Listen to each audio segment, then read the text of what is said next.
किल्ले राजकोटवरील पुतळा दुर्घटनेच्या प्रकरणी आमदार वैभव नाईक चौकशीच्या फेऱ्यात अडकलेत।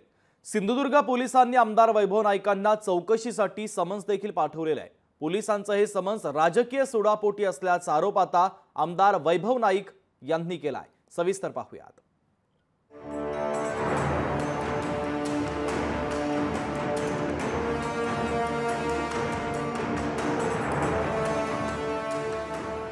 सिंधुदुर्गातील किल्ले राजकोटवरील शिवरायांचा पुतळा कोसळल्याप्रकरणी आमदार वैभव नाईक चौकशीच्या फेऱ्यात सापडले आहेत। सिंधुदुर्ग पोलिसांनी वैभव नाईकांना चौकशी करता समन्स बजावले।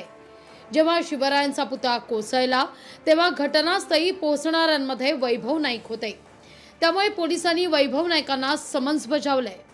पुतळ्याच्या आसपास वैभव नाईकांची कंत्राटांची कामं सुरू होती, त्यामुळे त्यांची चौकशी व्हायलाच हवी असं उदय सामंत म्हणतात। ही यंत्रणा जी आहे ही फक्त एका यंत्रणेवर फिक्स करून उपयोगाचं नाही। उभाटाच्या काही लोकप्रतिनिधींनी सांगितलं की आजूबाजूच्या परिसराचं टेंडर आम्ही देखील घेतलेलं होतं, त्याच्यामुळे आंदोलन झाल्यानंतर कदाचित ते त्यांच्या लक्षात आलं असेल। पण जो अहवाल आलेला आहे त्याच्यावर जे कोण दोषी असतील त्यावर कारवाई होईल ना, सरकार कारवाई करेल।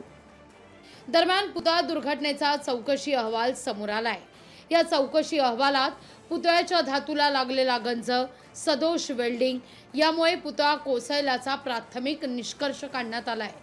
पुतळ्याची वेल्डिंग कुणी बिघडवली का असा संशय माजी खासदार निलेश राणे यांनी व्यक्त केलाय। वेल्डिंग नीट झाली नव्हती की नंतर बिघडवली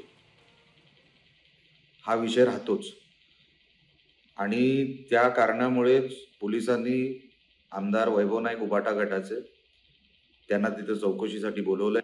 इतक्या मोठ्या विषयामध्ये तुमचं नाव येतंय आमदार म्हणून, खरोखरच हे शर्मेने मान खाली जाण्यासारखी गोष्ट आहे। पुतळा दुर्घटनेमध्ये जयदीप आपटे आणि चेतन पाटील या दोघांच्या अटकेनंतर पोलिसांनी कोणाचीही चौकशी का केली नाही असा सवाल वैभव नाईकांनी केलाय। पुतळा प्रकरणी भ्रष्टाचार उघड करणाऱ्यांचीच पोलीस चौकशी केली जात असल्याचा आरोप वैभव नाईकांचा आहे। छत्रपती शिवाजी महाराजांचं स्मारक उद्ध्वस्त झाल्यानंतर पहिल्या 2 तासामध्ये आपटे आणि पाटील अशा दोघांवर त्यावेळी आरोप झाले होते। त्या 2 आरोपीनंतर कुठलाही एका आरोपीकडे पोलिसांनी चौकशी केली नाही किंवा यामध्ये कोण आहे दोषी याची पोलिसांनी कधी चौकशी केली नाही। शिवरायांच्या पुतळा दुर्घटनेप्रकरणी योग्य ती चौकशी व्हावी आणि दोषींना शिक्षा व्हावी अशी शिवप्रेमींची इच्छा आहे।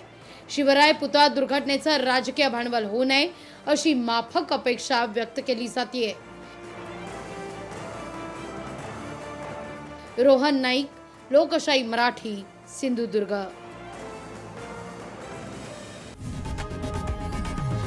लोकशाही मराठी ऐका, पहा, जागरूक रहा।